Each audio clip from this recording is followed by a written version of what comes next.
கர்த்தருடைய பரிசுத்த நாமத்திற்கு மகிமை உண்டாவதாக. Glory be to God's holy name.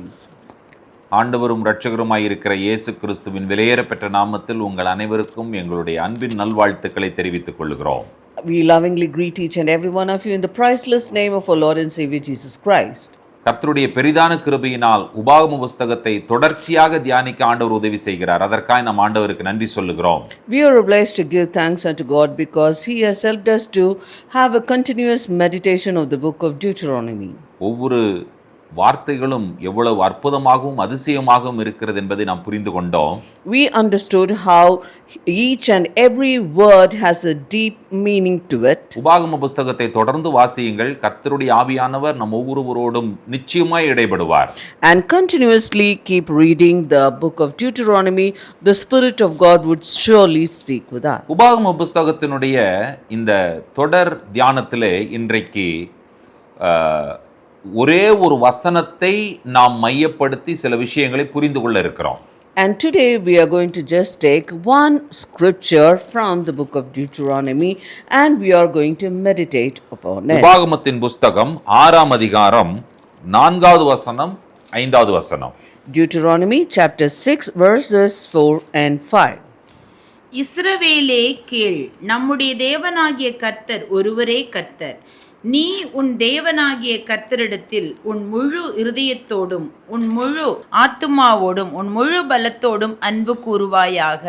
Hear, O Israel, the Lord our God is one Lord, and thou shalt love the Lord thy God with all thine heart and with all thy soul and with all thy might. உபாகமம் 6ஆம் அதிகாரம் 4வது வசனம் ஷெமா ஜெபம் என்று சொல்லி யூதர்களால் அழைக்கப்படுகிறது. And Deuteronomy chapter 6 and verse 4 is called as the Shema prayer by the Hebrew people. இந்த உபாகமம் 6ஆம் அதிகாரம் 4வது வசனத்தை ஒரு நாளைக்கு 2 முறை அவர்கள் ஜெபமாக ஏறெடுப்பார்கள். And they would take Deuteronomy chapter 6 and verse 4 as a prayer twice a day. அவர்கள் ஜெபமாக ஏறெடுக்கும் பொழுது இந்த ஜெப வஸ்திரத்தை அவர்கள் தங்களுடைய தோள்களின் மேல் போட்டுக் கொள்வார்கள். And as they take this prayer twice a day, they would take this prayer shawl and put it upon their shoulders. இந்த ஜெப வஸ்திரத்தினுடைய முக்கியமான விஷயம் இதிலே கடைசியிலே காணப்படுகிற இந்த தொங்கல். And the most important thing of this prayer shawl is the fringes which you can find at the end. இந்த தொங்கலிலே தேவனாகிய கர்த்தர் ஒருவரே கர்த்தர் என்கிறதான விஷயத்தை அவர்கள் மனதில் வைத்து இந்த தொங்கலை தயார் செய்திருக்கிறார்கள். And they prepared these fringes with the thought in their mind that the Lord our God is one Lord. இப்போ இந்த ஷெமா பிரேயர் என்கிறதான இந்த விஷயம் எபிரேய மொழியிலே யூதர்களால் ஒவ்வொரு நாளும் 2 முறை காலையும் மாலையும் சொல்லப்படுகிறது. So this Shema prayer is recited twice a day, that is in the morning and in the evening by the Jews.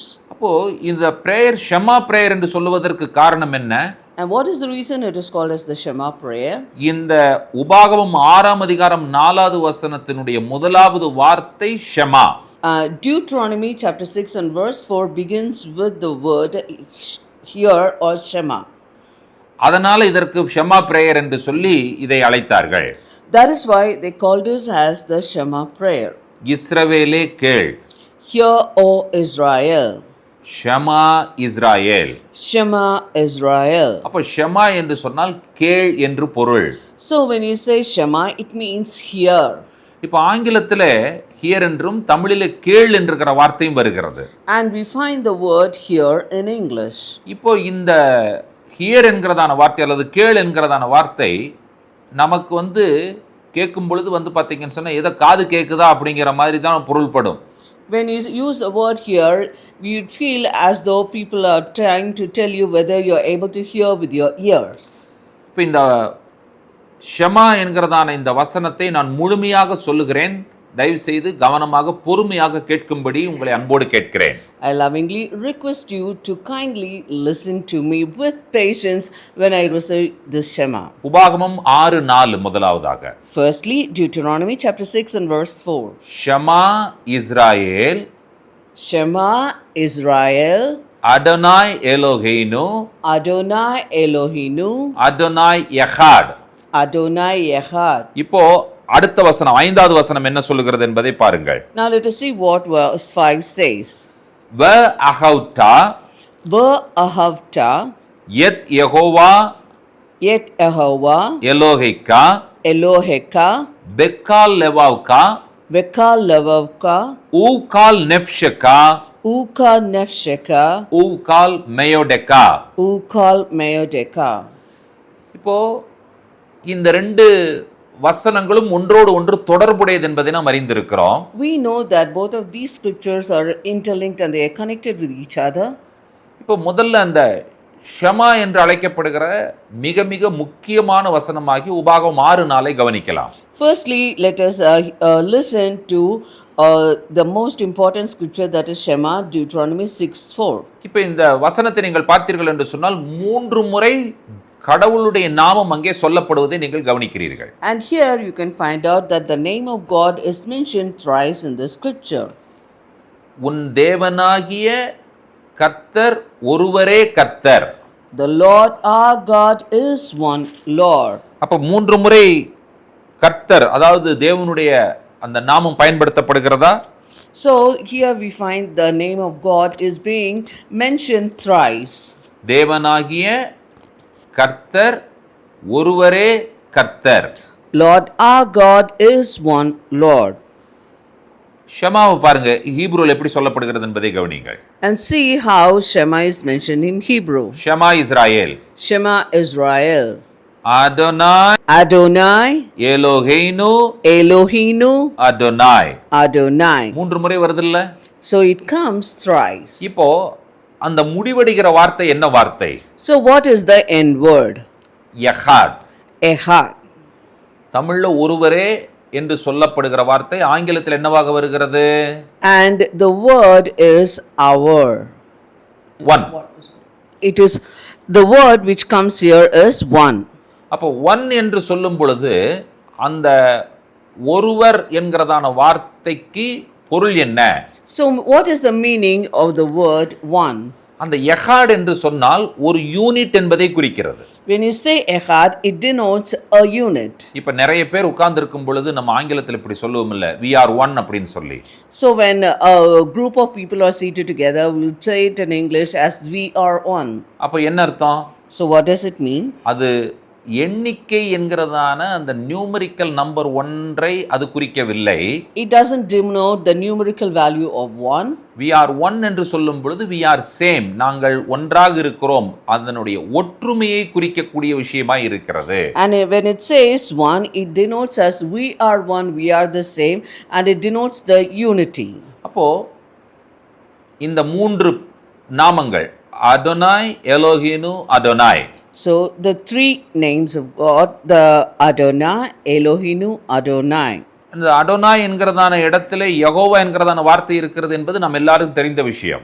So we know that wherever we say Adonai, the name of the Lord is Jehovah.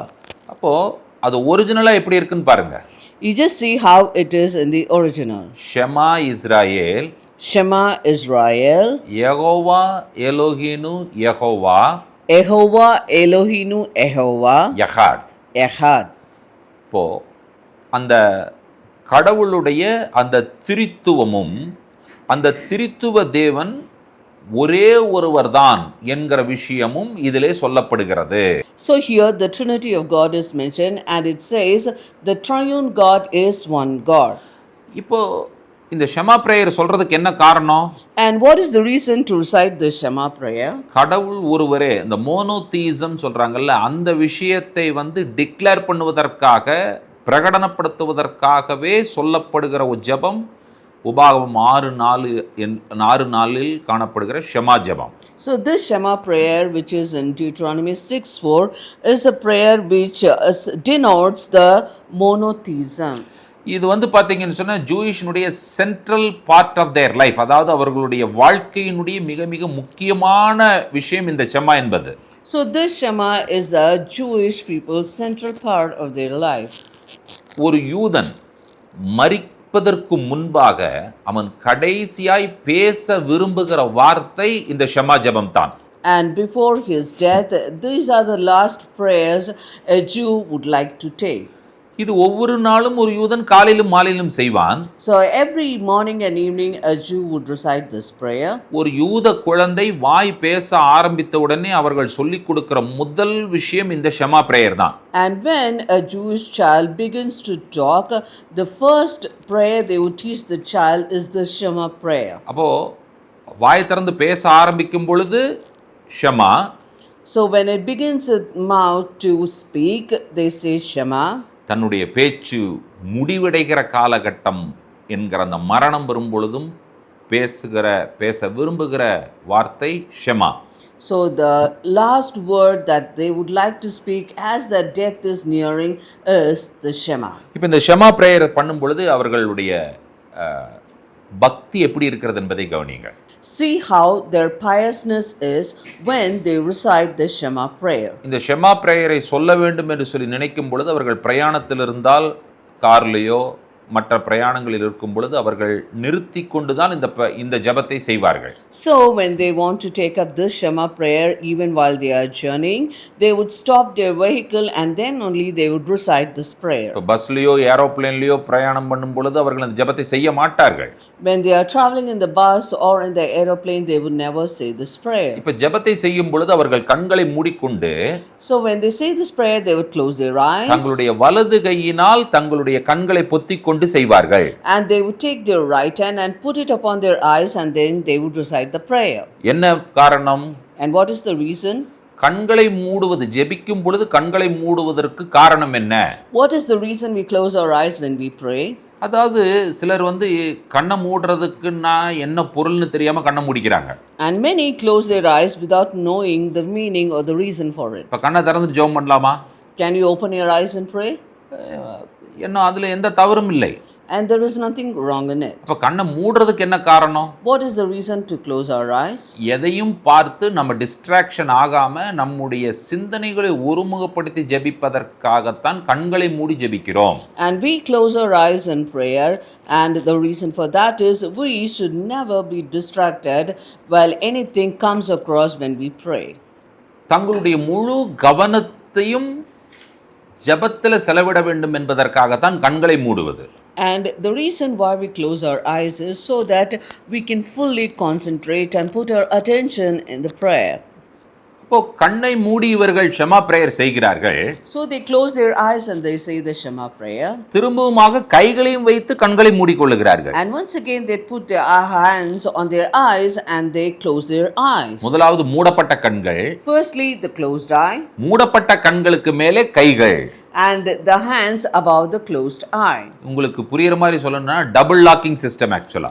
And if I want to tell you in a manner that you can understand, it is a double locking system. என்ன காரணம்னா திடீர்னு வேற ஏதாவது ஒரு விஷயம் பாத்தீங்கன்னு சொன்னா கண்ணை திறக்க நேரிட்டால் அது சரியாகாது என்பதற்காகத்தான் கைகளையும் வைத்து மறைத்துக் கொள்ளுகிறார்கள்.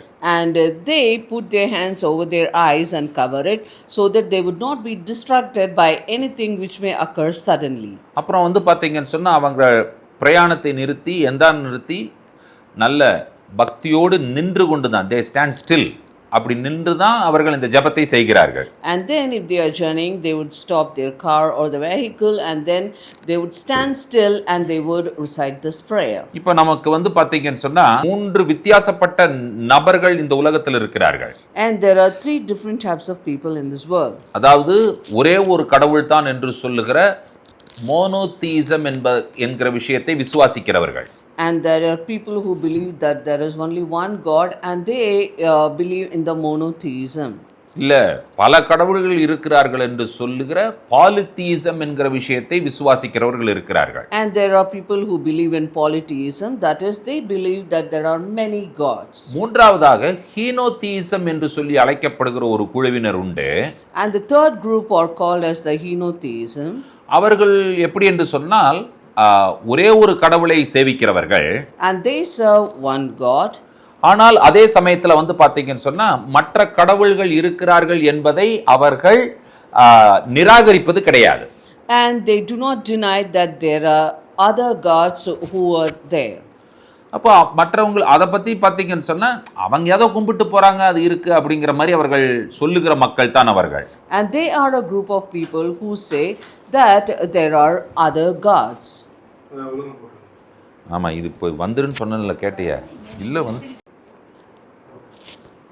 பார்த்தீங்கன்னு சொன்னால் ஒரே ஒரு கடவுள் மட்டும் உள்ளார் என்பதை விசுவாசிக்கிறவர்கள் மோனோதியிஸ்ட்.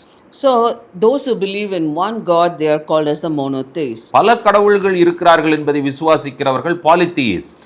Those who believe that there are many gods are polytheists. ஒரு கடவுள் இருக்கிறார், அவரை நான் சேவிக்கிறேன், ஆனால் பல கடவுள்கள் இருக்கிறார்கள், அந்த கடவுள்கள் இருப்பதை அவர்கள் எதிர்க்காதவர்கள் ஹீனோதியிஸ்ட். And those who do not oppose the existence of other gods are henotheists. இப்போ நீங்கள் வந்து பார்த்தீங்கன்னு சொன்னால் இந்த ஷெமாவினுடைய முக்கியத்துவம் என்ன? So what is the importance of this Shema? திரித்துவ தேவன், It is the triune God. அவர் ஒருவரே, And he is one. மூவரும் ஒன்றாய் இருக்கிறார்கள். And those three are in one. அப்போ இந்த ஷெமா பிரேயரில் இந்த ஸ்க்ரோலில் தான் எழுதியிருப்பார்கள். அதாவது வந்து தோராவை வந்து எதில் எழுதியிருப்பார்கள் என்று சொன்னால் தோல் சுருள் எழுதியிருப்பார்கள். And the Torah would be written in a leather scroll. அந்த ஸ்க்ரோல் எழுதும் பொழுது வந்து பார்த்தீங்கன்னு சொன்னால் ஷெமா என்கிறதான வார்த்தையினுடைய கடைசி எழுத்து ஆயின். And the last letter of the word Shema is Ayin. அதே போல கடைசி வார்த்தையாகி யஹாட் என்கிறதான வார்த்தையினுடைய கடைசி எழுத்து டாலத். The last letter of the last word Echad is Dalet. இப்போ இந்த ரெண்டு எழுத்து வந்து பார்த்தீங்கன்னு சொன்னால் மற்ற எழுத்துக்களை விட ரொம்ப பெரிதாக எழுதியிருப்பார்கள். And they would have written these both letters bigger than the other letters. இப்போ இந்த ரெண்டு எழுத்தும் பெரிதாய் தெரியும் பொழுது இந்த ரெண்டு எழுத்தையும் ஒன்றா சேர்த்துனீங்கன்னா அதற்கு ஒரு பொருள் வருகிறது. So when these two letters are in very big stature, if you join together, you can create a word. எந்த ரெண்டு எழுத்து? And what are those two letters? ஆயின், Ayin, டாலத். Dalet. இந்த ரெண்டு எழுத்தையும் ஒன்றா சேர்த்துனீங்கன்னா And if you join these two letters together, எட் என்கிறதான வார்த்தை. you can find the word Ed. அப்படின்னா என்ன பொருள்? What does it mean? சாட்சி. It means a testimony. அப்போ அதனுடைய பொருள் என்ன? What does it mean? ஷமா Israel, Shema Israel, அதனாய் எலோஹீனு, Adonai Elohinu, அதனாய் யஹாட். Adonai Echad. இஸ்ரவேலே கேள், Hear, O Israel, உன் தேவனாகிய கர்த்தர் the Lord our God ஒருவரே கர்த்தர். is one God. அப்போ அந்த தேவனாகிய கர்த்தருக்கு நீ என்னவாக இருக்க வேண்டும்? சாட்சியாக இருக்க வேண்டும் என்று சொல்லி சொல்லப்பட்டிருக்கிறது. And it is said that you are to be a testimony for this God. அப்போ நம்ம இந்த உலகத்தில் வாழ்வதே சாட்சியுள்ள வாழ்க்கை வாழ்வதற்காகத்தான் கர்த்தர் நம்மை தெரிந்தெடுத்திருக்கிறார். The Lord has chosen us to live a life of testimony in this world. நம்முடைய வாழ்க்கை முறைதான் தேவன் யார் என்பதை இந்த உலகத்திற்கு சொல்லக்கூடியதாய் இருக்கிறது. And our lifestyle is the one which would tell who is our God to this world. இந்த உலகத்துல ஒவ்வொரு விசுவாசிகளும் சாட்சிகளாய் இருப்பதற்காக கர்த்தர் தெரிந்தெடுத்திருக்கிறார். And the Lord has chosen each and every believer to be a testimony in this world. இப்ப ஆண்டவர் சொன்னார், எங்கே ரெண்டோ மூன்றோ பேர் நாமத்துல கூடி வருகிறார்களோ அவர்கள் மத்தியில் நான் வாசம் பண்ணுவேன் என்று சொல்லி சொன்னார். And the Lord said, where two or three are together. And the Lord said, where two or three are gathered together in my name, there am I in the midst of them. அப்ப பழைய ஏற்பாட்டில் ஒரு விஷயம் சொல்லப்பட்டிருக்கிறது உபாகமத்திலே. And there is and in the Old Testament there is something which is mentioned in the book of Deuteronomy. 2 அல்லது 3 சாட்சிகளினால் காரியம் உறுதிப்படும், நிலைவரப்படும் என்று சொல்லி சொல்லப்பட்டிருக்கிறது. It is said, with the mouth of 2 or 3 witnesses a matter would be established. உபாகமத்தின் புஸ்தகம் 19ஆம் அதிகாரம் 15வது வசனத்தை வாசித்து பாருங்கள். And if you read Deuteronomy chapter 19 and verse 15, 2-3 சாட்சிகளை பற்றிய காரியம் அங்கே தெளிவாக சொல்லப்பட்டிருக்கிறது. and the thing regarding 2 or 3 witnesses is clearly mentioned here. ஒருவன் எந்த அக்கிரமத்தையாவது எந்த பாவத்தையாவது செய்தான் என்று சொல்லப்பட்டால் ஒரே சாட்சியினால் நியாயம் தீர்க்க கூடாது. 2-3 சாட்சிகளுடைய வாக்கினாலே காரியம் நிலைவரப்பட வேண்டும். One witness shall not rise up against a man for any iniquity or for any sin. In any sin that he sinneth, at the mouth of 2 witnesses or at the mouth of 3 witnesses shall the matter be established. கவனிச்சீங்களா நீங்க? So did you listen to it? இங்கே 2 அல்லது 3 சாட்சிகள். Here, 2 or 3 witnesses, ஒரு காரியத்தை நிலைவரப்படுத்துவதற்கு. and for a matter to be established. புதிய ஏற்பாட்டில் ஆண்டவர் என்ன சொன்னார்? And what did the Lord say in the New 2 Testament? அல்லது 3 பேர் கூடி வந்தால் அவர்கள் மத்தியில் நான் இருப்பேன் என்று சொல்லி சொன்னார். And he said, where 2 or 3 are gathered together in my name, there am I in the midst of இப்ப them. நம்ம 3 பேர் 2 அல்லது 3 பேர் கூடி வருவதற்கு காரணம் என்னவென்று சொன்னால் நாம் ஒவ்வொருவரும் தேவனுக்கு சாட்சிகளாய் இருப்பதற்காக கூடி வருகிறோம். And the reason why we gather and come together as one is so that we can be witnesses unto our Lord. சாட்சி என்று சொல்லுவது ரொம்ப ரொம்ப முக்கியமான ஒரு விஷயம். When you say witness or testimony, it is a very important thing. காரணம் என்னவென்று சொன்னால் சாட்சிகளின் அடிப்படையில் தான் ஒரு வழக்கு விசாரணையே நடைபெறுகிறது என்பதை நாம் அறிந்திருக்கிறோம். And the reason for that is we all know that only with the mouth of witnesses a matter in court will be heard. நீங்க பவுல் கூட பாத்தீங்கன்னு சொன்னா இந்த 2-3 சாட்சிகள் என்கிறதான விஷயத்தை மேற்கோள் காட்டி அவர் பேசி இருக்கிறார். And if you look at Paul, he also has quoted or referred to these 2 or 3 witnesses. 2 கொரிந்தியர் 13ஆம் அதிகாரம் 1வது வசனத்தை வாசித்து பாருங்கள். And if you read to Corinthians chapter 13 and verse 1. இந்த 3ஆம் தரம் நான் உங்களிடத்திற்கு வருகிறேன், சகல காரியங்களும் 2-3 சாட்சிகளுடைய வாக்கினாலே நிலைவரப்படும். This is the 3rd time I am coming to you. In the mouth of 2 or 3 witnesses shall every word be established. கவனிச்சிங்களா? So did you listen to it? நம்முடைய ஆண்டவராய் இயேசு கிறிஸ்துவும் இந்த உபாகமத்தை மேற்கோள் காட்டி பேசி இருக்கிறார். Our Lord Jesus Christ has also quoted this Deuteronomy. மத்தேயு எழுதின சுவிசேஷம் 18ஆம் அதிகாரம் 15-16 வசனங்கள். And the Gospel of Matthew chapter 18 verses 15 and 16. உன் சகோதரன் உனக்கு விரோதமாக குற்றம் செய்தால் அவனிடத்தில் போய் நீயும் அவனும் தனித்திருக்கையில் அவன் குற்றத்தை அவனுக்கு உணர்த்து. அவன் உனக்கு செவி கொடுத்தால் உன் சகோதரனை ஆயத்தப்படுத்தி கொண்டாய். அவன் செவி கொடாமல் போனால் 2-3 சாட்சிகளுடைய வாக்கினாலே சங்கதிகள் எல்லாம் நிலைவரப்படும்படி 2 உன்னுடனே கூட்டிக் கொண்டு போ. Moreover, if thy brother shall trespass against thee, go and tell him his faults between thee and him alone. If he shall hear thee, thou hast gained thy brother. But if he will not hear thee, then take with thee 1 or 2 more, that in the mouth of 2 or 3 witnesses every word may be established. 2-3 சாட்சிகளுடைய வாக்கினாலே காரியம் நிலைவரப்படும். At the mouth of 2 or 3 witnesses a word or matter would be established. ஷமா பிரேயர்னுடைய அந்த ஸ்க்ரோல்ல படிக்கும் பொழுது அதனுடைய மிகுந்த கவனத்தில் கொள்ள வேண்டிய முக்கியத்துவமான காரியம் என்ன? And what is the important thing that you need to observe when you read the Shema prayer in the scroll? இந்த தேவனுக்கு, அதாவது கர்த்தர் ஒருவர்தான் என்கிறதற்கு நீ சாட்சியாகிரு.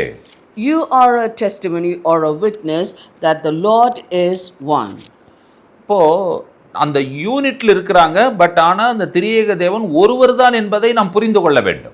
And we need to understand that the triune God are in a unit, but they are one. இந்த உலகத்திலே நீங்களும் நானும் சாட்சிகளாய் இருப்பதற்காக கர்த்தர் உங்களையும் என்னையும் தெரிந்தெடுத்திருக்கிறார் என்கிற விஷயத்தை எத்தனை பேர் சந்தோஷமாய் ஏற்றுக்கொள்கிறீர்கள்? How many of you gladly accept that the Lord has chosen you and me to be a witness or a testimony in this world? என்ன சாட்சி நீங்களும் நானும்? And what witness are we? அதாவது பவுல் பேதுரு என்ன சொல்லுகிறார் என்பதை கவனிங்கள். அப்போஸ்தலர் 2ஆம் அதிகாரம் 32வது வசனத்திலே. And see what Apostle Peter says in Acts chapter 2 and verse 32. இந்த இயேசுவை தேவன் எழுப்பினார், இதற்கு நாங்கள் எல்லாரும் சாட்சிகளாய் இருக்கிறோம். This Jesus hath God raised up, whereof we are all witnesses. இங்கதாங்க நம்ம மிக முக்கியமான விஷயமே வருகிறது. And here the most important thing comes.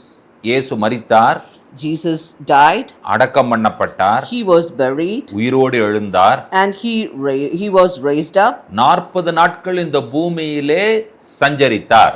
and he lived in this world for 40 days. நான் இப்படி ஒரு கேள்வியை மக்களிடத்தில் கேட்பது வழக்கம். And this is a question I commonly put forth among the people. உயிர்த்தெழுந்ததற்கு அப்புறம் இயேசு ஏன் 40 நாள் இந்த உலகத்தில் இருந்தார்? And after resurrection, why did Jesus live in this earth for 40 days? 30 நாட்கள் ஒரு மாதம் அப்படி இருந்திருக்கலாம். And he could have just been in this earth for 30 days, that is 1 month. இல்லாவிட்டால் 50 நாட்கள் 50வது நாள் பெந்தேகோஸ்தே பண்டிகை இருக்கிறது 50 நாளாவது இருந்திருக்கலாம்.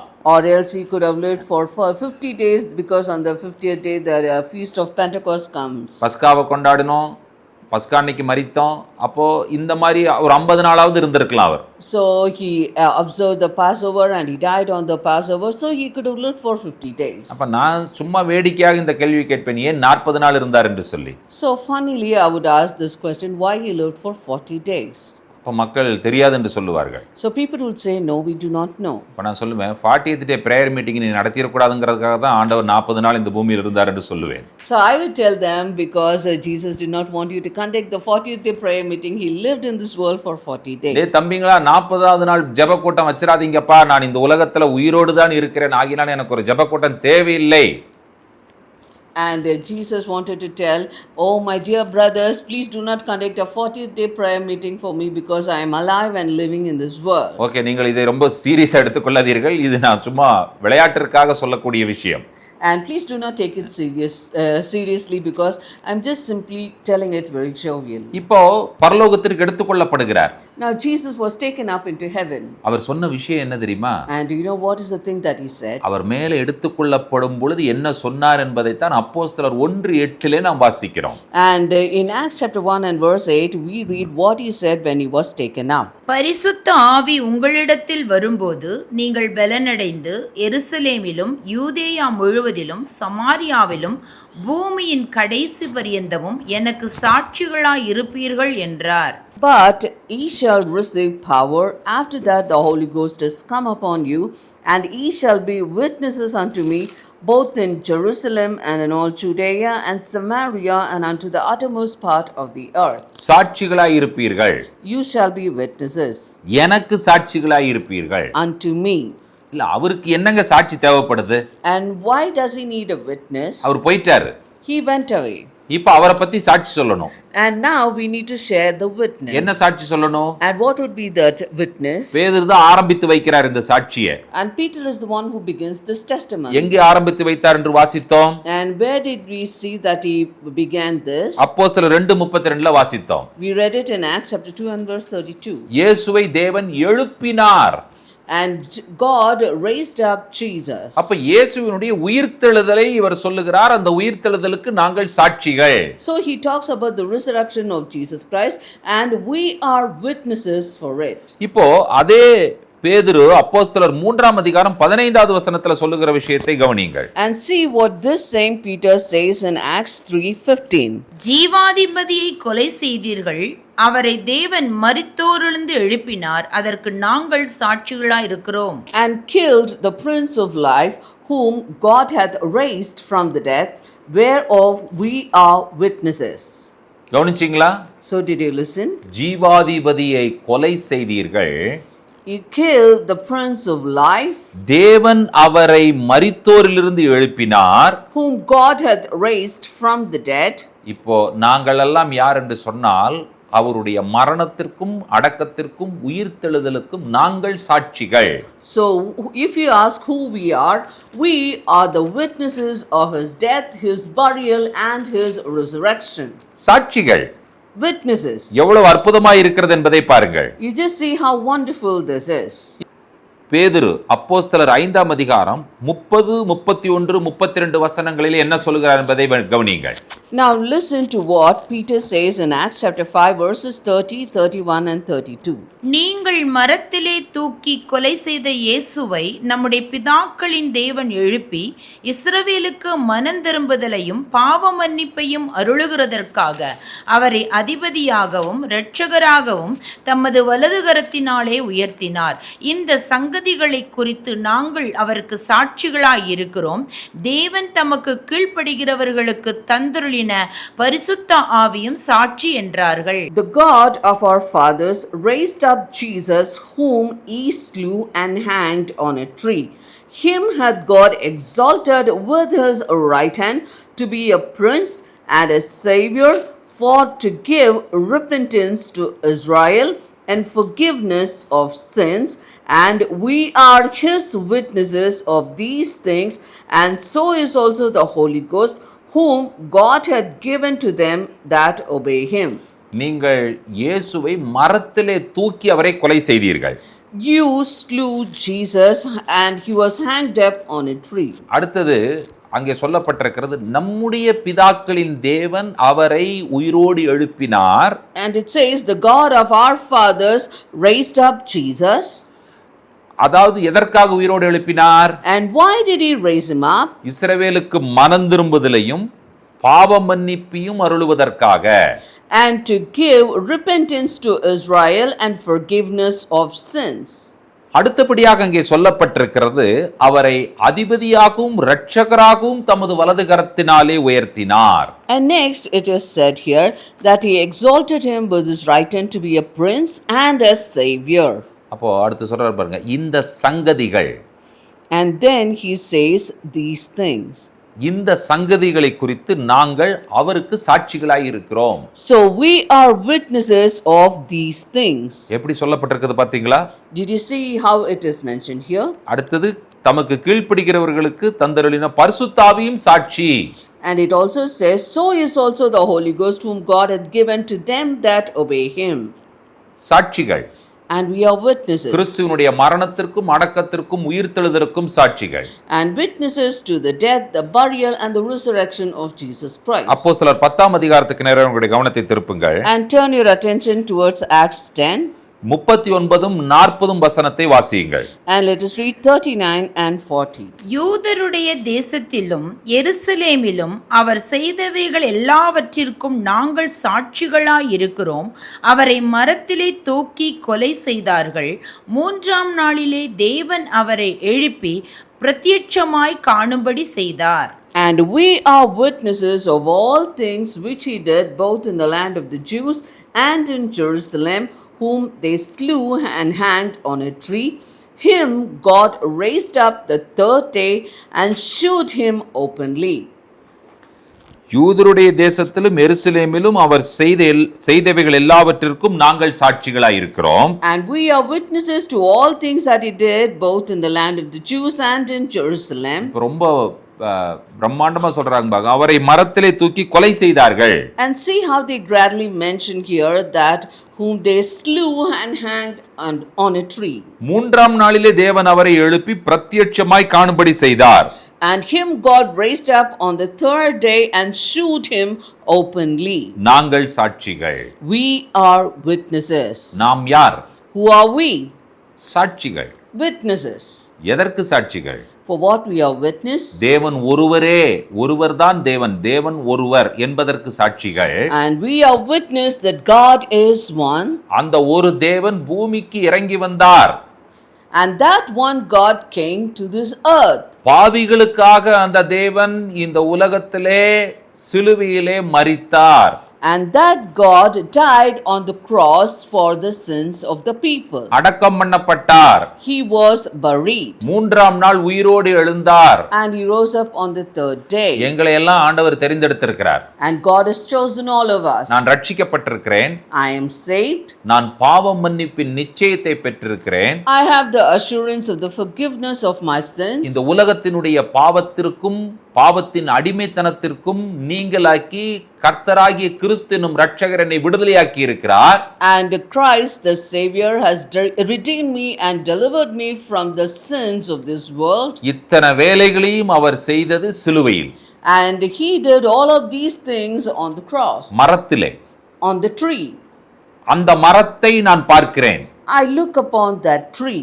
அந்த மரத்தை பார்க்கும் பொழுதெல்லாம் அந்த மரத்திற்கு நான் சாட்சி, அந்த மரத்திலே தொங்கினவருக்கு நான் சாட்சி. And whenever I look upon the tree, I am a witness to the tree and I am witness to the one who hanged up on the tree. சிலுவை எனக்கு என்ன செய்தது என்று கேட்கிறீர்களா? And are you asking me what did the cross do unto me? நீங்கள் வாய்களை திறந்து அடுக்கடுக்காக வரிசைப்படுத்தி சொல்லுவதற்கு ஏராளமான காரியங்கள் இருக்கிறதே. And there are many things by which you can open your mouth and you can say many things very orderly. அவைகளையெல்லாம் நீங்கள் சொன்னாலே நீங்கள் ஜீவனுள்ள சாட்சிகளாய் இந்த உலகத்தில் நிலைத்து வாழ்வீர்கள். And if at all you open your mouth and say all those things, you would be living witness in this earth. அதாவது விசுவாசிகளுக்கு ஆதியில இருந்த பெயர் என்னன்னு கேட்டீங்கன்னு சொன்னா சாட்சிகள் என்பதுதான் விசுவாசிகளுக்கு கொடுக்கப்பட்ட பெயர். And the believers were called as witnesses in the early days. முதல்ல எல்லாம் வந்து பாத்தீங்கன்னு சொன்னா சபையில சாட்சிகள் என்று சொல்லுகிற சாட்சி சொல்லுவதற்கென்று ஒரு நேரம் வைத்து மக்களை எழுப்பி சாட்சி சொல்ல வைப்பார்கள். And in the churches in the earlier days, they would have a time of testimony where the people would rise up and share their testimony. வாரம் சாட்சி சொல்றவங்க இருக்காங்க. And there are many people who would share their testimony every week. எங்க அப்பா சபையில ஒரு அம்மா எந்திரிச்சு ஒரே சாட்சி ரெகுலரா சொல்லும். And in my father's church, a lady would get up and say the same testimony every week. அப்ப அந்த அம்மா எந்திரிச்சாலே இதத்தான் சொல்ல போறாங்கன்னு எல்லாருக்குமே தெரியும். So as soon as that lady gets up, everyone would know that this is what she is about to say. கடந்த வாரம் முழுவதும் கர்த்தர் என்னை பாதுகாத்தார். And the Lord took care of me all through last week. என்னுடைய போக்கையும் வரத்தையும் ஆண்டவர் எனக்கு பாதுகாத்தார். And the Lord protected me as I went out and I came in. எனக்கு சுகம் பலன் ஜீவன் ஆரோக்கியத்தை ஆண்டவர் தந்திருக்கிறார். And he gave me good health and strength and life. கர்த்தர் என்னை சாட்சியாக வைத்ததற்காய் ஸ்தோத்திரம். And I praise God because he had kept me as a testimony. இந்த சிறிய சாட்சியை முடித்துக் கொள்கிறேன். I finished this small testimony. Amen. Amen. இதுதாங்க சாட்சியே. And this is the testimony. நான் அது தவறு என்று சொல்லவில்லை. I do not say that this is wrong. ஆனா அந்த தவறாம சொல்றாங்க பாருங்க. But they say it without fail. அப்ப சிலர் எல்லாம் வந்து பாத்தீங்கன்னு சொன்னா சாட்சி சொல்லினா எழுப்பி விடுவாங்க. And they would make certain people to rise up to share their testimony. எழுப்பி சாட்சி சொல்லுங்க. And they would say, you get up and say your testimony. கர்த்தர் உங்களுக்கு ஒண்ணுமே செய்யலையா? Did not the Lord do anything for you? அந்த காலங்கள் எல்லாம் போய் விட்டது. And those days are gone. இப்போ அந்த ஆராதனையுடைய நேரங்கள் சுருக்கப்பட்டு ஒரு மணி நேரத்திற்குள் எப்படியாக முடித்து வெளியே அனுப்பி அடுத்த குரூப் உள்ள கூப்பிட்டு அவர்களை அனுப்பிவிட வேண்டும் என்கிறதுக்கான நோக்கத்தோடு தான் இன்றைக்கு செயல்பட்டு கொண்டிருக்கிறார்கள். And today they are working in such a phase that they want to finish their service within 1 hour so that they would bring the next crowd which is awaiting for the next service. சாட்சி எல்லாம் கேட்டா போர் அடிக்குதுங்க. Or if you listen to all the testimony, it is very boring. எவ்வளவு நேரம் தான் இவங்க சொல்றது அவங்க சொல்றது கேட்டுட்டு இருக்கிறது? How long we can hear to the words of this and that person? அதாவது அந்த சாட்சி சொன்னதற்கு பிறகு அந்த பாட்டு பாடுற குழு இருக்கும். அவங்க வந்து பாத்தீங்கன்னு சொன்னா அந்த சாட்சிக்கு தகுந்த மாதிரி அந்த பாடலை உடனே செலக்ட் பண்ணி பாடுவார்கள். And there will be a group of people who would be waiting to sing a song after a testimony is over. Their songs would be in accordance to the testimony which was shared. ஒரு வாலிபன் எழுந்து நான் ரட்சிக்கப்பட்டேன் என்கிற ஒரு சாட்சியை சொல்லி முடிப்பான் என்று சொன்னால், if a young man gets up and says that he has been saved, வாலிப நாளில் இயேசுவை கண்டேன் என்கிற ஒரு அழகான பாடல் இருக்கிறது. and they would sing a beautiful song which says, in my youth I found Christ, அந்த பாடலை பாடுவார்கள். and they would sing that song. இப்படி வந்து பாத்தீங்கன்னு சொன்னா அழகான பாடல்களை தெரிவு செய்து அந்த பாடல்களை சாட்சிக்கு தகுந்தாற் போல் பாடுகிற வழக்கம் இருந்தது என்பதை சொல்லிக் கொள்ள விரும்புகிறேன். And I want to tell you that there were a certain time period where they would select beautiful songs in accordance with the testimony and they would sing it. உங்களையும் என்னையும் சாட்சிகளாக இருப்பதற்காக ஆண்டவர் தெரிந்தெடுத்திருக்கிறாரே. And God has chosen you and me to be his witnesses. ஷமா Israel, Shema Israel, Adonai Elohinu, Adonai Elohinu, Adonai Echad, Adonai Echad. இஸ்ரவேலே கேள், Hear, O Israel, உன் தேவனாகிய கர்த்தர் ஒருவரே கர்த்தர். the Lord our God is one Lord. அந்த கர்த்தர் இந்த பூமிக்கு வந்தார். And that God came into this world. அவர் மரித்தார். He died. அவர் அடக்கம் பண்ணப்பட்டார். He was buried. அவர் 3ஆம் நாள் உயிரோடு எழுந்தார். And he rose up again on the 3rd day. சிலுவை வெறுமையாக காட்சியளிக்கிறது. And the cross looks empty. அலங்காரப்படுத்தப்பட்ட சிலுவைகளை நீங்கள் பார்க்கிறீர்கள். And you can see beautified crosses. வண்ண விளக்குகளால் அலங்கரிக்கப்பட்ட சிலுவைகளை நீங்கள் பார்க்கிறீர்கள். And you can see crosses which has been beautified and decorated with many colorful lights. சிலர் சிலுவைகளை தங்களுடைய கழுத்துகளில் மாட்டிக்கொண்டிருப்பதை நீங்கள் பார்க்கிறீர்கள். And you can see many people wearing the cross in their necks. எல்லாமே சரிதான். Everything is correct. அந்த சிலுவையில் தொங்கின இயேசு கிறிஸ்துவுக்கு நீங்கள் சாட்சிகளாய் நாம் சாட்சிகளாய் இருக்கிறோமா? are you and I are witnesses for that Jesus who died on the cross. சிலுவையே என்னுடைய மேன்மை. And cross is my exaltation. சிலுவையில் மரித்த இயேசு கிறிஸ்துவே என்னுடைய வாழ்வின் மகிமை. And Jesus Christ who hung on the cross is the glory of my life. அந்த ஆண்டவராய் இயேசு கிறிஸ்துவிற்கு ஜீவனுள்ள நல்ல சாட்சிகளாக, வாசனை கொடுக்கக்கூடிய சாட்சிகளாக நீங்களும் நானும் வாழ கர்த்தர் உங்களுக்கும் எனக்கும் உதவி செய்வாராக. And may God help you and me to live a fragrantful life and a life of witness to live for this God. கண்களை மூடி ஜெபிப்போம். Let us close our eyes and pray. உன்னதங்களில் வாசமாய் இருக்கிற எங்கள் அன்பின் நல்ல ஆண்டவரே, Our loving Heavenly Father who abodes in the heavens, இந்த ஆசீர்வதிக்கப்பட்ட நல்ல நேரத்திற்காய் நாங்கள் நன்றிகளை சொல்லுகிறோம். we thank you for this blessed time. அற்புதமான ஜீவனுள்ள தேவனுடைய வார்த்தைகள் எங்களை நோக்கி வந்ததற்காய் நாங்கள் நன்றி சொல்லுகிறோம் ஆண்டவரே. Lord, we thank you because wonderful life-giving words came from you. தேவனாகிய கர்த்தர் அவர் ஒருவருக்கே நாங்கள் சாட்சியாய் இருக்க எங்களுக்கு உதவி செய்வீராக. Lord, we pray that you will help us to be witnesses for the one true God. ஆண்டவரே, சிலுவை அதை பார்க்கும் பொழுது கிறிஸ்து எங்களுக்காக செய்ததை, சிலுவையில் செய்ததை நாங்கள் சொல்லி சாட்சிகளாய் வாழ ஆண்டவர் எங்களுக்கு உதவி செய்வீராக. And may God help us to share the Lord who hung on the cross for us and make us to be his witnesses. நாங்கள் எங்களுடைய சாட்சி நறுமணம் மிக்க சாட்சியாய் இருக்கட்டும். May our witness emit sweet fragrance. அந்த சாட்சி எங்களுடைய சாட்சி பொய் சாட்சி இல்லை ஆண்டவரே, மெய் சாட்சி. And let that witness be the true witness and not a false witness. அதற்காக நாங்கள் நன்றி சொல்லுகிறோம். And Lord, we thank you for that. உம்முடைய மரணம் என்பது உண்மை. Your death is true. அடக்கம் என்பது உண்மை. Your burial is true. நீர் உயிரோடு எழுந்தீர் என்பது உண்மை. And when you rose up again, that is also your resurrection is true. உண்மை தெய்வமாம் ஆண்டவராய் இயேசு கிறிஸ்துவின் விலையேறப்பெற்ற நாமத்தில் இந்த ஜெபங்களை ஏறெடுக்கிறோம். ஜெபம் கேளும் பரிசுத்தமுள்ள பிதாவே. We ask this prayer in the one true God, our Savior and Lord Jesus Christ.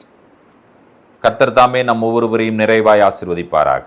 May God bless each and every one of us bountifully. Shalom. Shalom.